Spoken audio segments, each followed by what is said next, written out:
सत्वता पर कभी घमंड ना करे।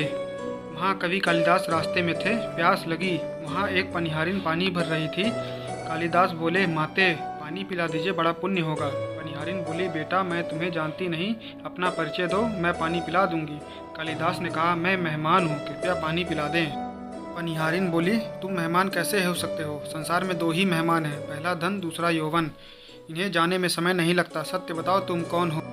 तर्क से पराजित कालिदास अवाक रह गए। कालिदास बोले, मैं सहनशील हूँ, अब आप पानी पिला दें।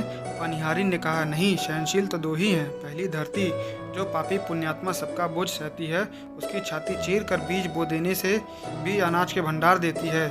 दूसरे पेड़, जिनको पत्थर मारो फिर भी मीठे फल देते। तुम सहनशील नहीं, सच बताओ तुम कौन हो? कालिदास मूर्छा की स्थिति में आ गए और तर्क वितर्क से झल्ला उठे। कालिदास बोले, मैं हठी हूँ। पनिहारिन बोली, फिर असत्य। हठी तो दो ही हैं, पहला नख और दूसरे केश, कितना भी काटो बार बार निकल आते हैं। सत्य कहें, कौन है आप? कालिदास अपमानित और पराजित हो चुके थे। कालिदास ने कहा, फिर तो मैं मूर्ख ही हूँ।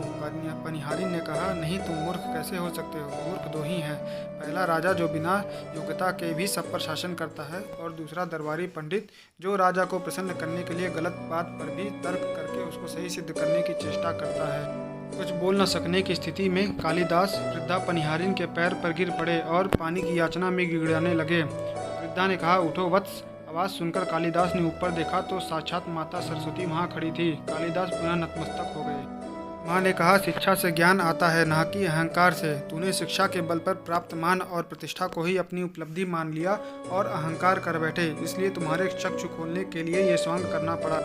कालिदास को अपनी गलती समझ में आ गई और भरपेट पानी पीकर वे आगे चल पड़े। धन्यवाद।